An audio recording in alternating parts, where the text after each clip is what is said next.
이스라엘아 들으라. 우리 하나님 여호와는 오직 유일한 여호와이시니 너는 마음을 다하고 뜻을 다하고 힘을 다하여 내 하나님 여호와를 사랑하라. 하나님은 영이시니 예배하는 자가 영과 진리로 예배할지니라. 아멘. 찬송가 7장으로 하나님을 찬양합니다.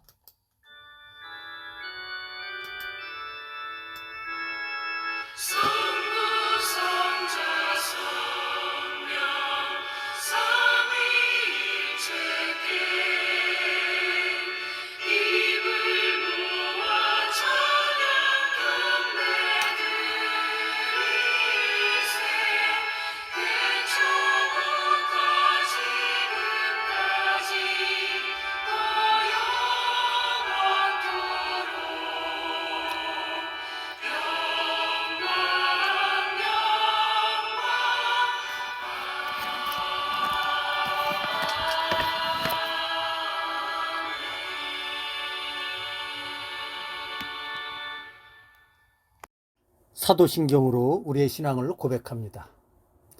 나는 전능하신 아버지 하나님 천지의 창조주를 믿습니다. 나는 그의 유일하신 아들 우리 주 예수 그리스도를 믿습니다. 그는 성령으로 잉태되어 동정녀 마리아에게서 나시고 본디오 빌라도에게 고난을 받아 십자가에 못 박혀 죽으시고 장사된 지 사흘 만에 죽은 자 가운데서 다시 살아나셨으며 하늘에 오르시어 전능하신 아버지 하나님 우편에 앉아 계시다가 거기로부터 살아있는 자와 죽은 자를 심판하러 오십니다. 나는 성령을 믿으며 거룩한 공교회와 성도의 교제와 죄를 용서받는 것과 몸의 부활과 영생을 믿습니다. 아멘. 찬송가 29장으로 하나님을 찬양합니다.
언약의 10가지 말씀을 함께 봉독하도록 하겠습니다. 하나님이 이 모든 말씀으로 말씀하여 이르시되 나는 너를 애굽 땅 종되었던 집에서 인도하여 낸 내 하나님 여호와니라. 너는 나 외에는 다른 신들을 내게 두지 말라. 너를 위하여 새긴 우상을 만들지 말고 또 위로 하늘에 있는 것이나 아래로 땅에 있는 것이나 땅 아래 물속에 있는 것에 어떤 형상도 만들지 말며 그것들에게 절하지 말며 그것들을 섬기지 말라. 나 내 하나님 여호와는 질투하는 하나님인즉 나를 미워하는 자의 죄를 갚되 아버지로부터 아들에게로 3, 4대까지 이르게 하거니와 나를 사랑하고 내 계명을 지키는 자에게는 천대까지 은혜를 베푸느니라. 너는 내 하나님 여호와의 이름을 망령되게 부르지 말라. 여호와는 그의 이름을 망령되게 부르는 자를 죄 없다 하지 아니하리라. 안식일을 기억하여 거룩하게 지키라. 엿새 동안은 힘써 내 모든 일을 행할 것이나 일곱째 날은 내 하나님 여호와의 안식일인즉 너나 내 아들이나 내 딸이나 내 남종이나 내 여종이나 내 가축이나 내 문 안에 머무는 객이라도 아무 일도 하지 말라. 이는 엿새 동안에 나 여호와가 하늘과 땅과 바다와 그 가운데 모든 것을 만들고 일곱째 날에 쉬었습니다. 그러므로 나 여호와가 안식일을 복되게 하여 그날을 거룩하게 하였느니라. 내 부모를 공경하라. 그리하면 내 하나님 여호와가 내게 준 땅에서 내 생명이 길리라. 살인하지 말라. 간음하지 말라. 도둑질하지 말라. 내 이웃에 대하여 거짓 증거하지 말라. 내 이웃의 집을 탐내지 말라. 내 이웃의 아내나 그의 남종이나 그의 여종이나 그의 소나 그의 나귀나 물은 내 이웃의 소유를 탐내지 말라. 예수께서 이르시되 내 마음을 다하고 목숨을 다하고 뜻을 다하여 주 너의 하나님을 사랑하라 하셨으니 이것이 크고 첫째 되는 계명이요 둘째도 그와 같으니 내 이웃을 내 자신같이 사랑하라 하셨으니 이 두 계명이 온 율법과 선지자의 강령이니라. 아멘. 주약에 맞춰 지난 한 주일간의 삶을 돌아보며 우리의 연약함과 죄악들을 고백하고 하나님의 은혜를 구하는 시간 갖도록 하겠습니다.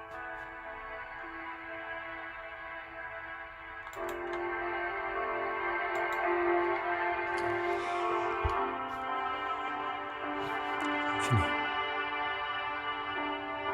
주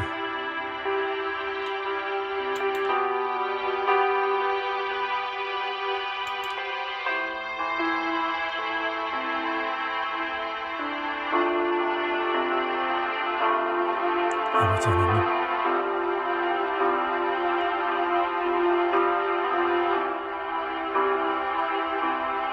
아버지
자비롭고 전능하신 하나님 아버지, 저희들은 주의 거룩한 위엄 앞에 불쌍하고 비참한 죄인임을 고백할 수밖에 없습니다.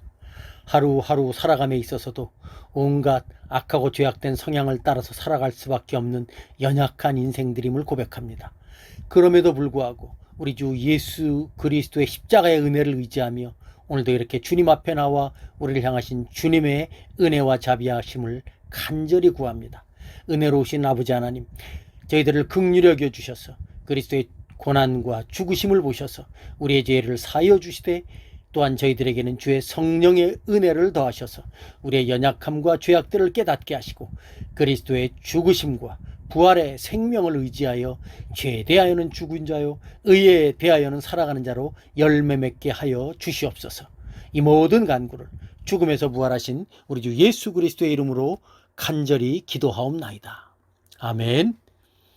허물의 사함을 받고 자신의 죄가 가려진 자는 복이 있도다. 마음에 간사함이 없고 여호와께 정죄를 당하지 아니하는 자는 복이 있도다. 내가 이르기를 내 허물을 여호와께 자복하리라 하고 주께 내 죄를 아뢰고 내 죄악을 숨기지 아니하였더니 곧 주께서 내 죄를 사하셨나이다. 아멘. 찬송가 252장으로 하나님을 찬양합니다.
다 같이 하나님께 기도하겠습니다. 자비롭고 전능하신 하나님 아버지, 오늘도 그리스도 예수 안에서 하늘에 속한 신령한 복을 허락하시되 주님의 몸된 교회로 불러주셔서 거룩한 주의 백성들로 함께 지어져 갈 수 있도록 역사해 주시니 감사드립니다. 오늘도 복된 주일 맞이하여 우리가 주 앞에 나와 예배 드릴 때 마음과 뜻과 힘을 다하여 예배를 드리오니 성삼위 하나님께서 친히 임하사 영광 받으시고 예배 드리는 저희 모두에게는 성삼위 하나님의 은혜와 사랑과 역사심을 깨닫는 귀하고 복된 시간 되게 하옵소서. 주여, 어느덧 무더운 여름이 지나고 결실의 계절 가을이 시작되는 10월의 첫 주일입니다. 하나님께서 우리들에게 허락하신 시간과 가족 그리고 삶의 여러 환경들을 생각할 때 불평보다는 감사의 조건이 많음을 기억하게 하시고, 무엇보다도 우리 주 예수 그리스도 안에서 허락하신 하늘에 속한 신령한 복을 믿음 안에서 누릴 수 있음을 감사드립니다. 이 귀하고 복된 특별한 은혜가 있기에 주께서 이처럼 계절의 변화 가운데 우리들에게 허락하신 일반적인 은총도 더 풍성하고 깨닫고 감사할 수 있는 줄로 믿습니다. 그럼에도 불구하고 여전히 우리의 삶은 코로나 바이러스로 인하여 많은 어려움과 고통의 시간들을 보내고 있는 것도 사실입니다. 아직까지는 정상적인 삶을 영위하면서 코로나의 감염을 늦출 수 있는 치료약이 개발되지 않았기에 조심스럽기는 하지만 계속해서 백신의 접종률을 높여가면서 하루속히 정상적인 생활로의 복귀가 일어날 수 있도록 주께서 은혜를 더하여 주시옵소서. 특별히 그리스도 안에 있는 우리 신자들은 이런 일들을 통하여 다시 한번 주님의 나라에 대한 소망을 더욱더 분명하고 확실하게 붙잡을 수 있는 그런 복된 기회가 될 수 있게 하여 주옵소서. 주여, 우리 군포약교회 성도들과 가정을 위해서 기도합니다. 성도들에게 허락하신 생업을 통해서 일용할 양식을 허락해 주시고 감사함과 자족함으로 살아가게 하시되, 무엇보다도 코로나의 위험으로부터 보호해 주셔서 하루하루를 믿음으로 잘 생활할 수 있게 하옵소서. 또한 우리의 자녀들 역시 그들에게 필요한 은혜를 더하셔서 미래 삶을 준비하는 데 조금도 부족함이 없게 하시되 말씀의 은혜 가운데 지혜와 그리스도인으로서의 성장과 성숙함이 있게 하옵소서. 또한 연로하신 부모님들의 건강도 지켜주셔서 주님의 은혜와 돌보심을 늘 감사하는 그런 복된 삶이 되게 하옵소서. 또한 선교지에서 사역을 감당하는 선교사님들과 그 가정을 붙드시고 함께해 주시되, 특별히 우리 교회와 협력하는 전유성, 신성익, 신승훈 선교사님의 가정과 사역 가운데 늘 함께해 주시길 바라고, 특히 미얀마에서 사역하는 우리 신성익 선교사님과 그 가정을 돌봐주시고, 또한 새로운 가정을 꾸리신 전유성 선교사님과 그 가정 가운데도 주님의 복된 은혜와 인도하심이 있기를 간절히 소망합니다. 이 모든 간구를 살아계신 우리 주 예수님의 이름으로 감사하며 기도하옵나이다. 아멘. 찬송가 486장으로 하나님을 찬양합니다.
오늘 봉독할 하나님의 말씀은 신약성경 에베소서 제3장 14절부터 19절까지의 말씀입니다.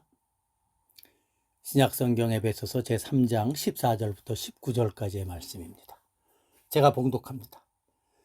이러므로 내가 하늘과 땅에 있는 각 족속에게 이름을 주신 아버지 앞에 무릎을 꿇고 비노니 그의 영광의 풍성함을 따라 그의 성령으로 말미암아 너의 속사람을 능력으로 강건하게 하시오며 믿음으로 말미암아 그리스도께서 너의 마음에 계시게 하시옵고 너희가 사랑 가운데서 뿌리가 박히고 터가 굳어져서 능히 모든 성도와 함께 지식에 넘치는 그리스도의 사랑을 알고 그 너비와 길이와 높이와 깊이가 어떠함을 깨달아 하나님의 모든 충만하신 것으로 너희에게 충만하게 하시기를 구하노라.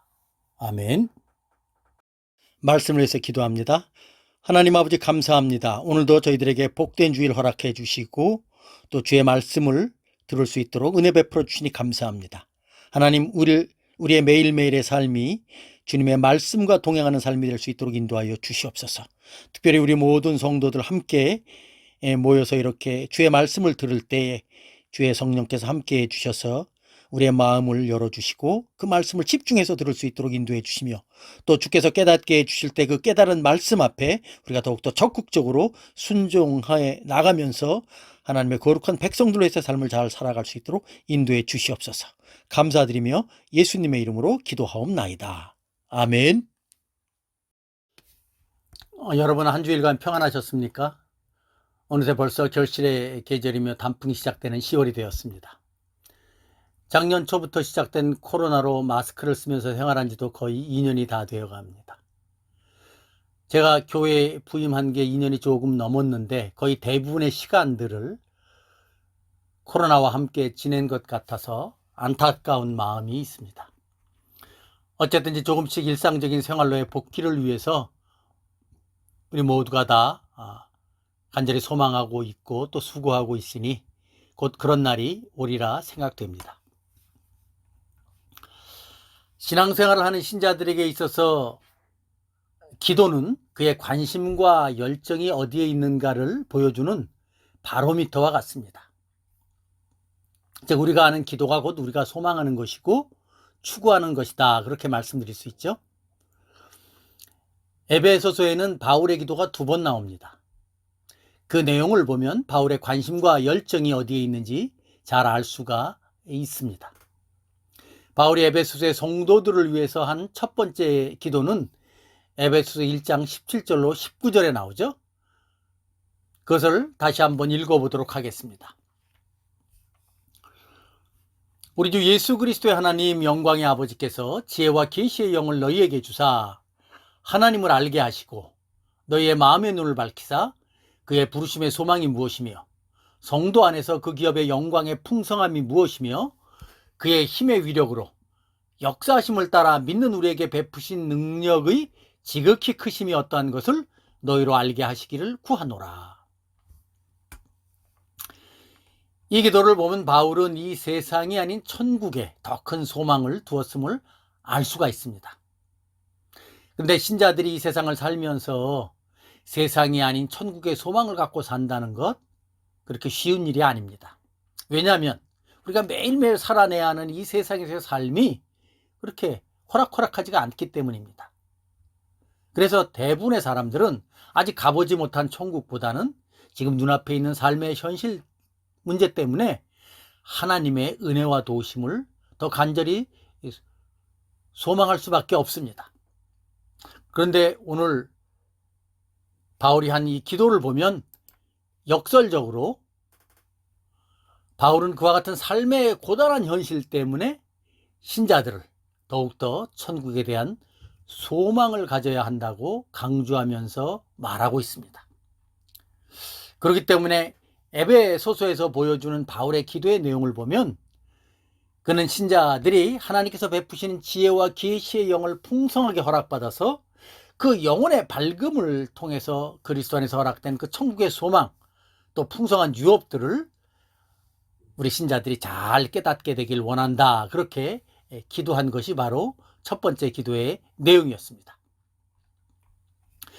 오늘 살펴볼 바울의 두 번째 기도도 이런 흐름 가운데서 에베소의 성도들을 위해서 기도한 내용이죠. 오늘 본문을 보면 바울은 이 기도에서 자신의 영혼을 쏟아 부어가며 기도하면서 좀 더 구체적으로 기도의 의미를 우리들에게 잘 드러내 보여주고 있습니다. 저는 오늘 우리 교우님들과 함께 오늘 본문에 나오는 바울의 기도를 살펴보면서 저와 여러분들의 기도 생활을 다시 한번 점검해보는 그런 시간이 되었으면 합니다. 먼저 본문 3장 14절 15절을 읽어보도록 하겠습니다. 제가 읽습니다. 그러면 내가 하늘과 땅에 있는 각 족속의 이름을 주신 아버지 앞에 무릎을 꿇고 비노니. 바울은 이 구절에서 우리가 기도할 때 누구에게 기도해야 하는지, 즉 우리의 기도를 받으시는 분이 누구인지, 그리고 우리가 어떤 태도와 자세로 기도해야 하는지를 잘 가르치고 있습니다. 사실 우리가 기도할 때 우리의 기도를 들으시는 분이 하나님이시라는 것 모르는 사람 없습니다. 하나님을 믿지 않은 불신자들도 자신들은 하나님을 믿지 않지만 종종 어려운 일을 당할 때 믿는 친척이나 친구들에게 기도해 달라고 말하는 것을 보면 우리의 기도의 대상이 우리가 믿는 하나님이심을 모르는 사람들은 없는 것 같습니다. 그런데 오늘 본문을 보면 바울은 자신의 기도를 들으시는 분을 하늘과 땅에 있는 각 족속에게 이름을 주신 아버지라고 고백하면서 기도합니다. 사실 하나님은 온 천지 만물을 창조하신 하나님이시죠. 이 세상 그 어느 피조물도 하나님께서 창조하시지 않으신 것 없습니다. 이 세상의 모든 피조물에는 다 하나님의 창조의 손길과 능력이 담겨 있습니다. 시편 19편을 보면 하늘이 하나님의 영광을 선포하고 궁창이 그의 손으로 하신 일을 나타낸다고 말하고 있습니다. 이 말씀은 하나님께서 창조하신 모든 피조물들이 다 하나님의 영광을 드러내고 찬양하고 있다고 고백한 것입니다. 그러나 하나님께서 창조하신 피조물들이 다 하나님께 기도하지는 않습니다.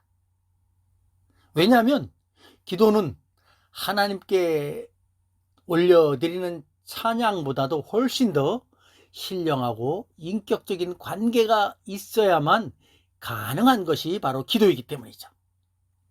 여러분, 하늘이 기도하고 땅이 기도하며 동물과 식물들이 기도한다는 말 들어보신 적 있습니까? 들어보시지 못하셨을 것입니다. 왜냐하면 이 땅의 모든 피조물들이 다 하나님을 찬양해야 마땅하지만 모든 피조물들이 다 하나님께 기도할 수 있는 것은 아니기 때문이죠. 그렇다면 기도는 누가 할까요? 기도는 오직 하나님의 모양과 형상을 따라 지음받은 사람만이 하나님께 기도할 수 있는 특권을 부여받았다는 사실을 우리는 기억해야 합니다. 그러나 안타까운 것은 아담의 타락 이후 이 세상에는 그렇게 하나님을 향해서 기도의 손을 들고 기도할 수 있는 그러한 사람들도 있지만 기도하지 않는, 아니 기도할 수 없는 그런 사람들도 있음을 우리는 기억해야 합니다. 물론 모든 사람이 다 하나님 앞에 기도할 수 있죠. 그러나 하나님께서 그들이 드리는 기도를 다 받으시는 것은 아니라는 것입니다. 하나님께서 그 기도를 즐거이 받으실 수 있는 사람도 있지만 그렇지 못한 사람들도 있다는 뜻입니다. 즉 기도는 누구나 할 수 있는 것이 아니라 하나님을 아버지로 부를 수 있는 그런 사람만이 할 수 있음을 오늘 바울의 기도를 통해서 우리는 깨달아 알 수가 있는 것입니다. 그렇게 볼 때 오늘 본문에서 말하는 하늘과 땅의 각 족속에게 이름을 주신 아버지라는 바울의 이 표현 속에는 우리의 기도를 들으시는 분이 바로 그리스도 안에서 복음으로 우리를 불러주신 하나님 아버지이심을 우리는 잘 이해할 필요가 있습니다. 물론 하나님은 믿는 자의 기도를 들으실 뿐 아니라 불신자의 외침과 그들이 그냥 막연히 기도하는 그러한 기도의 소리도 다 들으시는 분이십니다. 그러나 바울이 오늘 본문에서 말하는 이 신자의 기도를 들으시는 분은 그리스도 안에서 신자의 아버지가 되신 그 하나님심을 분명하게 말하고 있고, 우리는 이러한 바울의 교훈과 가르침을 따라서 하나님 앞에 기도할 때 우리의 기도를 들으시는 분이 바로 그리스도 안에서 우리에게 구원의 은혜를 베풀어 주신 우리 아버지 하나님이다라는 사실을 우리는 다시 한번 잘 기억할 필요가 있는 것이죠. 사랑하는 성도 여러분, 우리가 하나님께 기도하기 전에 가장 먼저 우리 마음속에 가지고 있어야 할 생각 중에 하나가 바로 하나님과 우리와의 그 독특한 관계입니다. 하나님께서는 예수 그리스도 안에서 우리를 당신의 자녀로 불러주셨고 받아주셨습니다. 그래서 우리가 하나님께 당당하게 나아갈 수 있는, 즉 기도할 수 있는 그런 하나님의 거룩한 자녀라는 신분이 된 것입니다. 성경에 나오는 수많은 기도의 사람들은 이 진리를 분명하게 확신하고 있었습니다. 오늘 본문에 나오는 사도 바울이 그렇고, 무엇보다도 우리 주 예수 그리스도께서 그렇게 하나님 아버지께 기도하신 것을 우리는 복음서의 말씀을 통해서 잘 볼 수가 있습니다. 주님은 이 세상에 계실 때 누구보다도 하나님 아버지께 많이 기도하셨고, 또 아주 깊게 기도하셨고 풍성한 기도의 모범을 보여주셨습니다. 주님께서 이 세상에서 보여주신 가장 강력한 교훈 중에 하나는 바로 주님의 기도 생활이다, 그렇게 말씀드릴 수 있죠. 성경에 나오는 하나님 아버지께 기도하시는 주님의 모습을 통해서 우리는 이 세상에 있는 신자들이 어떻게 하면 가장 복되고 좋은 삶을 살아갈 수 있는지를 잘 보여주셨다고 말씀드릴 수 있습니다. 이 세상에서 하나님 아버지와의 그 복되고 풍성한 관계를 우리 예수님께서는 당신의 기도를 통해서 가장 멋지게 보여주신 것입니다. 우리가 살면서 하나님과의 풍성한 사랑과 은혜를 받아 누리고 있지만, 그것을 제대로 깨닫고 더욱더 풍성하게 누리며 살아가기 위해서 우리가 본받아야 할 예수님의 모범이 있다면 그것은 바로 예수님의 기도 생활이다, 그렇게 말씀드릴 수 있습니다. 주님은 틈만 나면 하나님께 기도하시면서 하나님과의 풍성한 교제를 나누셨습니다. 물론 우리가 예수님처럼 그렇게 하나님과 친밀하고 풍성한 깊은 기도 생활을 할 수는 없을 것입니다. 그러나 중요한 것은 예수님만큼은 못하더라도 주님께서 보여주신 그 모범과 그 방향과 전혀 상관없이, 즉 기도하지 않고 살아가는 그런 삶을 살아가서는 안 된다는 것입니다. 저와 여러분들이 예수 그리스도를 믿고 신앙생활을 하면서 하나님께서 허락하신 신앙의 부요함, 풍성함을 누리기를 원한다면 우리는 그 무엇보다도 가장 먼저, 가장 시급하게 지금 당장 기도 생활을 해야 합니다. 기도하기로 마음을 결심해야 합니다. 기도하기 위해서 기도의 골방을 찾아 들어가야 합니다. 그것만이 우리가 주님께서 주시는 신앙의 부요함과 풍성함을 누리는 그러한 길로 들어가게 되는 것일 것입니다. 사랑하는 성도 여러분, 우리가 하나님께 고요한 기도의 골방으로 나아간 때가 언제일까요? 여러분 정말 얼마나 하나님과 기도하며 살아가고 계십니까? 이런 얘기가 있죠. 평상시에 하나님께 기도하지 않는 사람은 위급한 시기, 어려운 시기에 하나님께 기도할 수 없다. 평상시에 하나님께 기도하면서 하나님의 말씀의 은혜를 통해서 하나님께서 주시는 그 기도의 응답을 통해서 자신의 삶을 살펴보지 않으면 어려운 때, 고난의 때에 자신의 문제가 무엇인지, 그 문제의 매듭을 어떻게 풀어가야 하는지를 깨닫기가 쉽지가 않다는 뜻입니다. 그래서 그리스도 안에 있는 성도들은 그래서 항상 기도해야 할 것을 성경은 말해주고 있는 것이죠. 군인은 훈련을 통해서 실제 전쟁을 대비하지만 신자는 평상시에 기도 생활을 통해서 영원한 천국의 삶을 대비할 뿐 아니라 이 땅에서의 영적인 싸움도 대비해 나아갈 수 있는 것입니다. 바울이 오늘 그의 기도에서 고백한 하늘과 땅의 각 족속에게 이름을 주신 아버지 앞에 기도한다라고 하는 이 짧은 고백 속에서 바울은 그리스도 안에서 누리는 기도의 풍성함을 우리도 하나님 아버지께 기도하면서 잘 깨닫고 누릴 수 있기를 간절히 소망하는 마음을 담아서 기도해 주고 있는 것이죠. 바라기는 우리 군포약교회 모든 성도님들이 다시 한번 무너지고 흩어진 기도의 삶, 기도의 자리를 다시 새롭게 재정비해서 하나님 앞에 기도할 수 있는, 기도의 골방으로 나아갈 수 있는 그런 좋은 기회가 오늘부터 시작되었으면 하는 마음입니다. 두 번째로 생각해 볼 것은 기도하는 바울의 태도이죠. 오늘 본문을 보면 바울은 하나님께 기도함에 있어서 무릎을 꿇고 기도한다고 말합니다. 보통 유대인들의 기도 자세는 서서 기도하는 모습입니다. 누가복음 18장 보면 예수님께서 기도하는 바리새인들과 세리의 비유를 말씀하시면서 그들이 서서 기도했다 그렇게 말씀하셨죠. 그렇기 때문에 오늘 본문에 나오는 것처럼 무릎을 꿇고 기도한다는 이 말씀은 사실 매우 특별한 의미로 기도하는 것을 말합니다. 즉 매우 간절한 마음으로 하나님께 기도할 때 이스라엘 백성들은 무릎을 꿇고 기도했다라는 사실을 우리는 알 수가 있는 것이죠. 성경을 보면 하나님께 기도할 때 특별하게 무릎을 꿇고 기도한 몇 번의 예가 나옵니다. 그것을 보면 이 무릎을 꿇고 기도했다라고 하는 것이 어떤 의미인지 우리가 좀 더 잘 알 수가 있겠죠.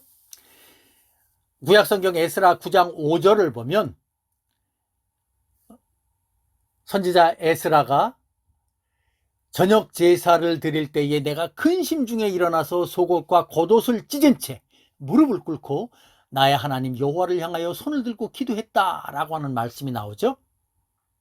이 말씀은 에스라가 다시 바벨론에서 돌아온 이스라엘 백성들의 죄를 참회할 때 무릎을 꿇고 기도한 바로 그 내용이죠.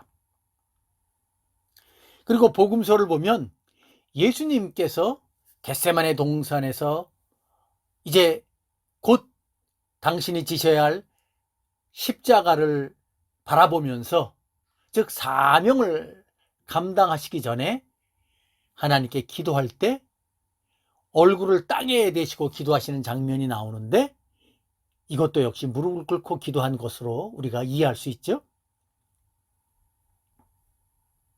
그리고 사도행전 7장 59절과 60절의 말씀을 보면 스데반이 이스라엘 백성들에게 순교당할 때, 돌을 맞으면서 순교당할 때 그때 기도하는 모습이 나오는데 그때 무릎을 꿇고 기도했다 그렇게 성경에 기록되어 있습니다.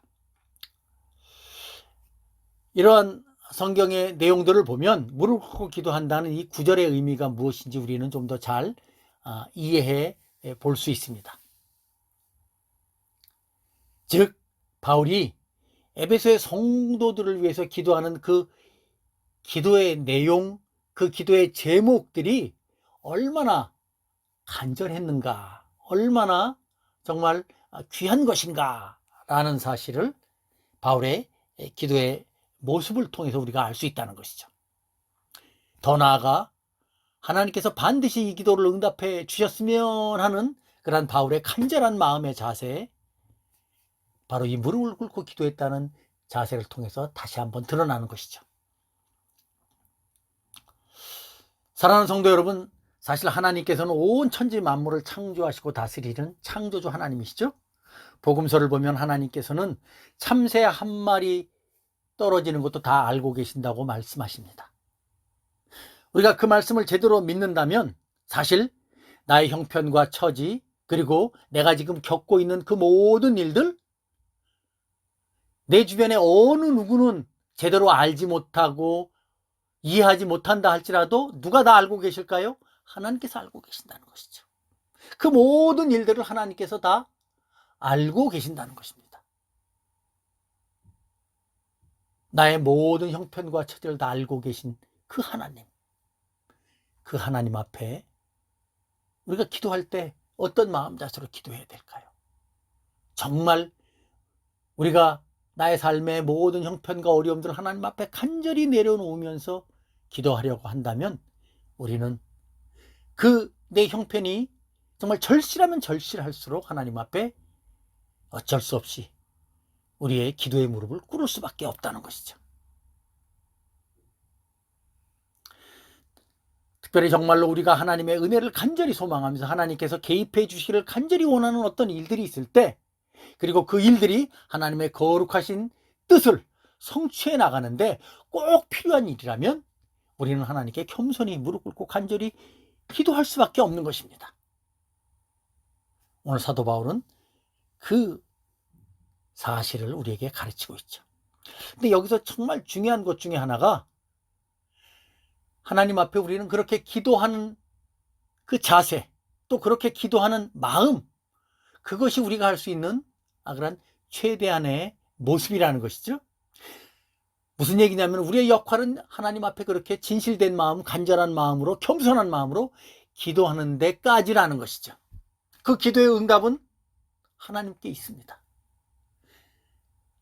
내가 원하는 대로 하나님께서 응답해 주시지 않으셨다고 해서 하나님께서 그 기도를 듣지 않으셨고 하나님께서 그 기도를 응답하지 않으신 것일까요? 그렇지 않다는 것입니다. 정말로 우리는 내가 원하는 어떤 기도의 제목이 있고 그 기도에 대한 응답이 있을 것입니다. 그러나 하나님께서는 내가 원하는 대로 그렇게 응답하시는 그런 하나님은 아니십니다. 물론 하나님의 뜻대로, 하나님의 섭리와 하나님의 경륜대로 응답해 주시는데 그것이 내가 원하지 않는 모습으로 나타날 수 있음을 말씀드리는 것입니다.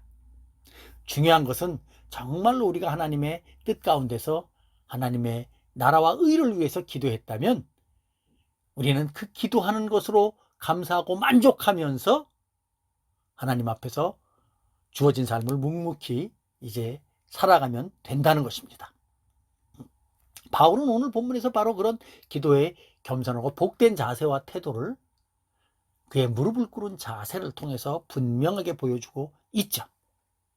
바라기는 저와 여러분들이 하나님 앞에 기도할 때 실제로 우리의 기도의 자세가 어떤 모습이든지 간에 하나님을 향한 우리의 기도의 마음 자세는 바로 이처럼 무릎을 꿇고 하나님 앞에 나아가는 그런 자세가 되어야 한다라는 사실, 오늘 바울은 이 말씀을 통해서 잘 보여주고 있습니다. 바울은 이처럼 이제 에베소의 성도들을 위해서 기도하면서 기도의 대상이 누구인지, 그리고 어떤 자세로 기도해야 되는지를 말한 후에 좀 더 구체적으로 그가 에베소의 성도들을 위해서 기도하는 내용을 말해주고 있는데, 그 핵심은 바로 오늘 본문에 나오는 대로 속사람을 능력으로 간건케 해달라는 내용입니다. 16절의 말씀을 제가 다시 한번 읽어봅니다. 그의 영광의 풍성함을 따라 그의 성령으로 말미암아 너의 속사람을 능력으로 강건케 하시오며. 아까도 말씀드렸지만 바울이 하나님께 드리는 이 기도는 아무나 하나님께 기도한 내용이 아니죠. 이 기도는 반드시 하나님의 은혜의 복음을 듣고 그 복음의 영광과 능력을 깨닫게 된 신자들만이 하나님께 할 수 있는 기도라는 것입니다. 즉 사도 바울의 마음 속에서는 성도들 한 사람 한 사람이 다 그리스도의 영광의 사람으로 세워지기를 소원한 것입니다. 그리고 그것을 속 사람의 강건함으로 하나님께 기도한 것입니다. 그렇다면 성령 안에서 속 사람의 강건함은 어떻게 이루어질 수 있을까? 오늘 본문을 통해서 세 가지를 우리가 한번 좀 살폈으면 합니다. 첫 번째는 속 사람의 강건함은 성령의 능력으로만 가능하다라는 사실을 바울은 기도의 내용을 통해서 보여주고 있죠. 그래서 그의 성령으로 말미암아 너의 속사람을 능력으로 강건하게 하시오며 라고 말하죠. 하나님, 정말 예수 믿는 우리 모든 사람들의 속사람이 하나님을 믿는 그 믿음 안에서 강건해져야 되겠는데, 주여 성령께서 능력으로 역사하실 때 우리의 속사람이 강건해질 수 있습니다. 그런 의미죠. 여러분, 속사람의 강건함은 성령으로만 가능하다는 사실을 기억하시기 바랍니다. 왜냐하면 인간은 스스로의 힘으로 속사람을 강건케 할 수 없습니다. 사실 우리의 겉사람, 우리의 육체는 세월이 흐르면 누구나 할 것 없이 다 쇠약해지고 연약해집니다. 저도 이제 나이가 60이 넘다 보니까 여기저기서 계속해서 삐끄덕삐끄덕 소리가 나고 고장나고 고쳐야 된다 하는 그러한 소리를 이 몸에서 계속해서 내고 있습니다. 그러나 여러분, 우리의 속사람은 다르죠. 우리의 속사람은 예수 그리스도의 영으로 거듭난 우리의 신앙 인격을 말합니다. 우리의 영혼을 말합니다. 즉 그리스도의 영으로 거듭난 사람을 말하는 것이죠. 하나님과의 단절되고 깨어진 관계가 회복된 그러한 그리스도 안에서의 새로운 인격을 말합니다. 그래서 이 속사람의 특징은 하나님과의 풍성한 관계를 통해서 전혀 쇠약해지지 않고 계속해서 강건해질 수 있다는 것입니다. 세월이 흐른다고 해서 우리의 겉사람이 후퇴하고 연약해지는 것처럼 속사람도 세월이 흐른다고 해서 같이 나약해지고 연약해지는 것이 아니라 세월의 흐름과 상관없이 성령의 능력 안에서 계속해서 강건해질 수 있음을 사도 바울은 말해주고 있는 것이죠. 복음의 핍박자였던 사울에서 복음의 증거자인 사울로 변한 것은 그가 예수를 믿겠다고 결심해서 된 것이 아닙니다. 사울이 바울이 된 것은 성령께서 그의 마음속에서 예수님에 대한 진리를 깨닫게 하시고 복음에 대한 은혜를 깨닫게 하셔서 회개케 하심으로써 그렇게 가능해진 것이죠. 즉 성령의 능력으로 바울의 속사람이 강건케 되었다, 그렇게 말씀드릴 수 있습니다. 바울만 그렇습니까? 예수님의 12사도들 모두가 다 성령의 능력으로 그들의 변화된 속사람이 강건해졌기에 그들은 예수님께서 그들에게 맡겨주시는 그 사도의 사명을 다 잘 감당하면서 그에게 주어진 삶들을 잘 살아갈 수 있었던 것이죠. 사랑하는 성도 여러분, 저와 여러분들이 하나님의 거룩한 백성들로서의 삶을 잘 감당하기 위해서 우리에게 가장 필요한 것은 무엇일까요? 그것은 바로 우리의 속사람이 성령의 능력으로 강건케 되는 것입니다.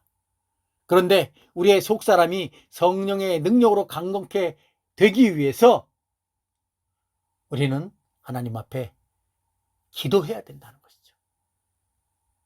그러한 마음의 소원을 갖고 있어야 된다는 것이죠.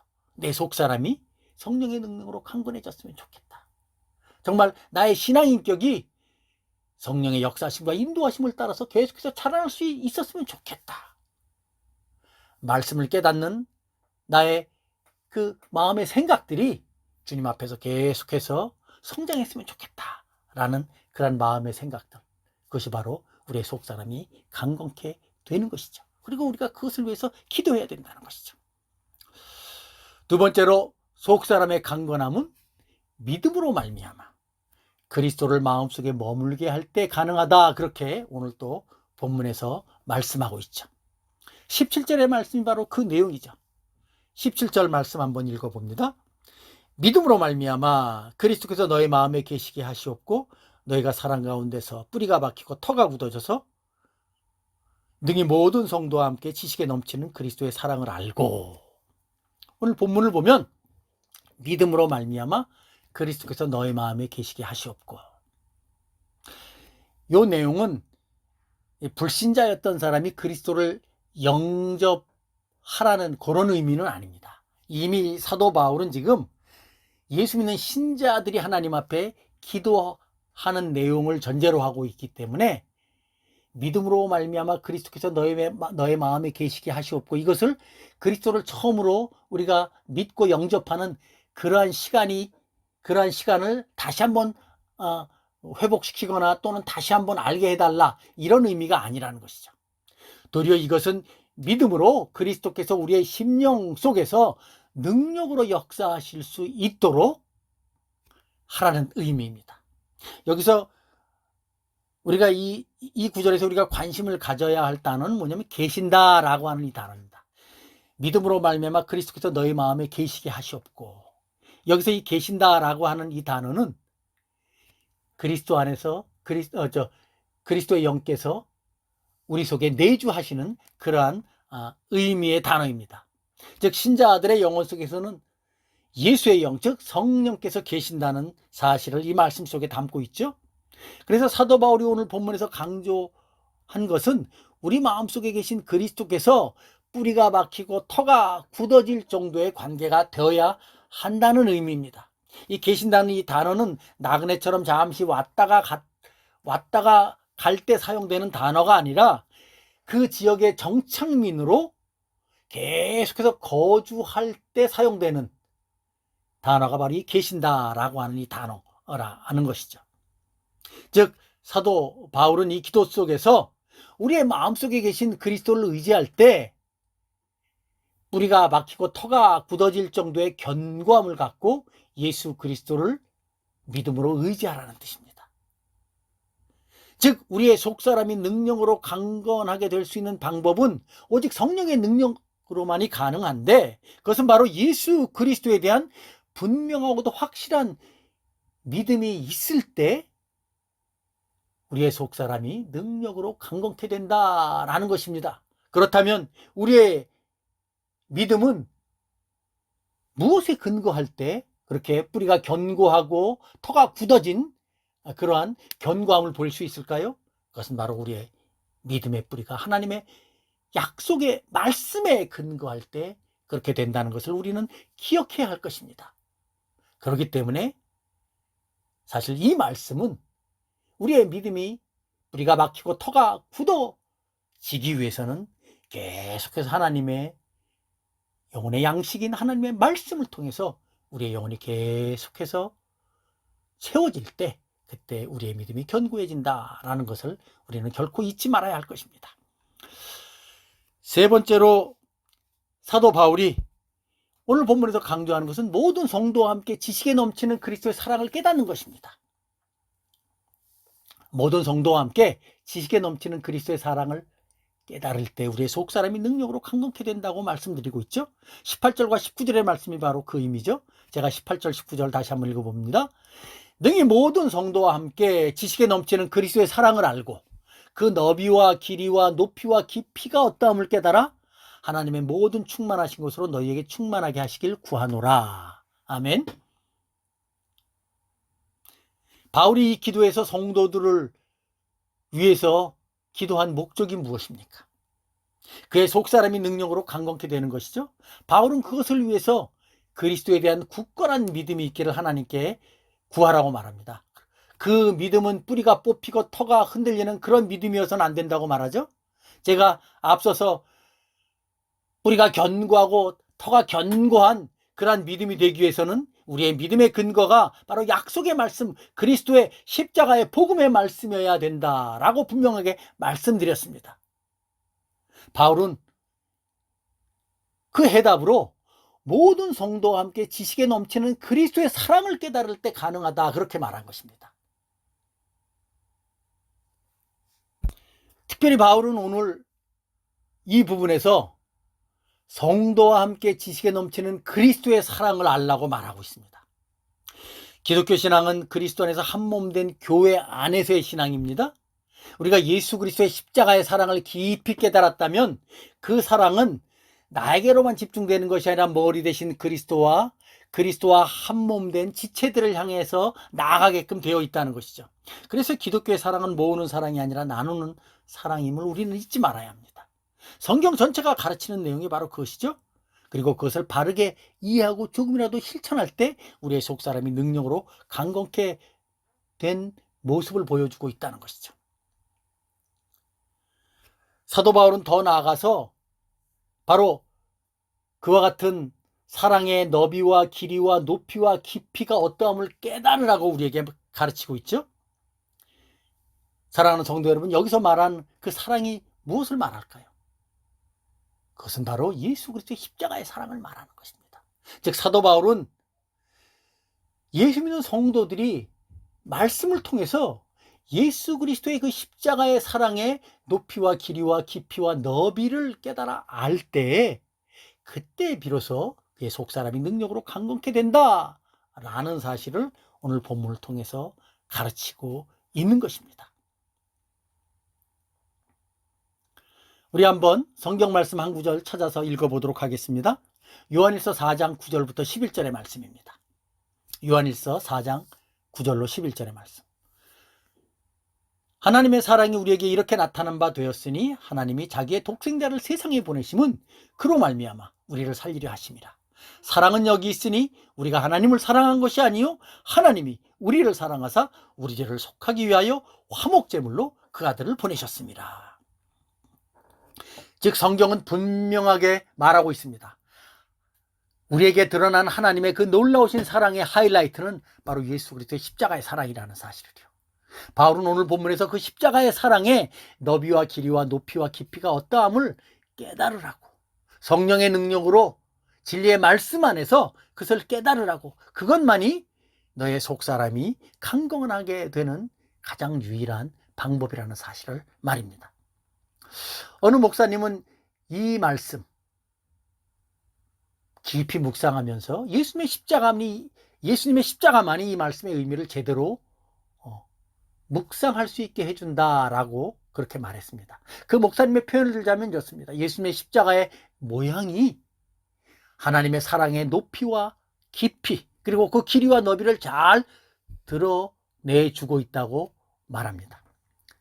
덧붙여서 그는 말하기를 그리스도의 사랑의 넓이란 이 세상의 그 어떤 사랑도 예수님의 사랑과 비교할 수 없다는 뜻이고, 사랑의 길이란 그야말로 영원한 사랑, 불변하는 사랑, 변함없는 사랑을 말하고, 사랑의 높이란 그리스도의 사랑을 통해서 얻게 되는 그 기쁨과 희열을 말하며, 사랑의 깊이란 소위 말해서 죽음을 이기는 사랑의 능력을 의미한다라고 말합니다.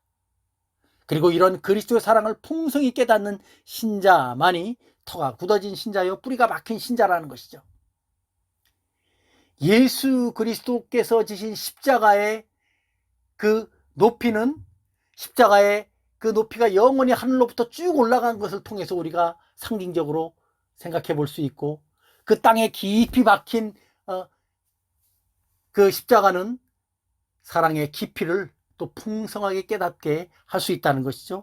그리고 두 손을 벌려서 못 박히신 그 양쪽의 십자가는 사랑의 길이와 넓이를 우리에게 풍성하게 보여주는 그러한 그리스도의 사랑의 총화라는 것이죠. 이 목사님은 이러한 십자가를 통해서 오늘 사도 바울이 오늘 본문에서 말한 그리스도의 높이와 깊이와 길이와 넓이를 모든 신자들이 정말 깊이 있게 묵상할 것을 오늘 본문을 통해서 다시 한번 강조하고 있는 것입니다. 이제 설교를 맺겠습니다. 이 세상에서 어떤 사람이 가장 복된 사람일까요? 요즘 유행하는 세태로 표현하자면 최소한 수도권에 아파트 한두 채는 갖고 있으면서 대기업에 취업해서 단란한 가족들과 함께 노후 생활 없이, 노후 걱정 없이 살아가는 그런 삶이 복된 삶일까요? 우리가 꿈꾸는 삶이 그런 삶이어야 할까요? 물론 우리가 이 세상 살면서 세상이 주는 여러 가지 상대적 불평등, 어려움 없이 살아가는 삶 참 귀합니다. 그것도 참 귀하고, 또 우리가 그러한 삶 안에서 살아가는 것 참 좋습니다. 그러나 인간의 근원적인 평안함과 복은 이 세상의 것으로 절대로 채울 수 없다는 것을 우리는 잊지 말아야 합니다. 인간의 근원적인 평안함과 복은 반드시 살아계신 하나님과의 복된 관계를 통해서만 채워지고 이루어질 수 있는 것이죠. 그렇게 볼 때 성경이 말하는 복 있는 인생은 하나님을 아버지로 안심하고 부를 수 있는 그런 복을 누리는 사람입니다. 즉 하나님께 기도할 수 있는 사람입니다. 예수 그리스도의 십자가의 복음과 사랑의 의미를 깨닫고 그 안에서 믿음으로 하루하루를 살아가는 사람입니다. 사도 바울은 오늘 그의 기도에서 성도들이 바로 그런 사람이라는 것, 그런 기도를 할 수 있는 성도라는 것을 전제하면서 오늘 그의 기도를 보여주고 있습니다. 그리고 더 나아가 그런 복된 믿음으로 그의 속사람이 능력으로 강건케 될 수 있도록 매일매일을 우리 주님과 동행하는 그런 삶을 살아갈 수 있기를 계속해서 기도하라고 권면하고 있는 것이죠. 바라기는 우리 군포장교 모든 성도님들이 이런 복된 믿음으로 하나님께 기도하시고 말씀의 은혜를 누리시면서 그 복을 또 우리 주변에 있는 이웃들과 함께 나누면서 살아가는 그런 우리 모두가 되시길 예수님의 이름으로 축원합니다. 기도하겠습니다. 하나님 아버지 감사합니다. 오늘도 귀한 말씀을 통해서 참으로 이 땅에 그리스도의 은혜를 받고 살아가는 우리가 이제 또 어떠한 마음의 자세로 어떠한 지표를 가지고 하나님 앞에 살아가야 될지를 다시 한번 깨닫게 해주시니 감사합니다. 하나님, 우리를 예수 그리스도 안에서 하나님을 아버지로 부르며 하나님 앞에 정말 복되게 기도할 수 있는 그러한 은혜를 주신 것 감사드립니다. 아버지 하나님, 우리 군포장교에 있는 모든 성도들이 이 복된 은혜를 받았으니 매일매일을 주님과 동행하며 살아갈 수 있도록 인도해 주시옵소서. 성령의 능력으로 우리의 속사람이 강건케 되기를 주님 앞에 매일매일 기도하며 말씀의 공급을 통해서 우리 신앙의 뿌리가 깊이 박히고 토가 굳어지는 그런 복된 신앙인의 삶을 살아갈 수 있도록 인도해 주시옵소서. 그래서 우리 주 예수 그리스도 안에 있는 그 십자가의 사랑의 높이와 깊이와 길이와 넓이가 어떠함을 말씀 안에서 풍성하게 깨닫고 누리고 나누는 그러한 우리 모두가 될 수 있도록 인도해 주시옵소서. 감사드리며 예수님의 이름으로 기도하옵나이다. 아멘. 찬송가 365장으로 하나님을 찬양합니다.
지금 이 시간 강복기도 하도록 하겠습니다. 우리 주 예수 그리스도의 은혜와 하나님의 만극하신 사랑하심과 성령 하나님의 감화, 감동, 위로 교통하심의 역사가 이제 말씀 듣고 그리스도 안에서 믿음으로 살기로 결심한 우리 모든 성도들과 그들의 가정과 직장과 사업장 위에 그리고 이 나라 이 민족 위에 이제로부터 영원까지 함께 하시기를 간절히 축원하옵나이다. 아멘.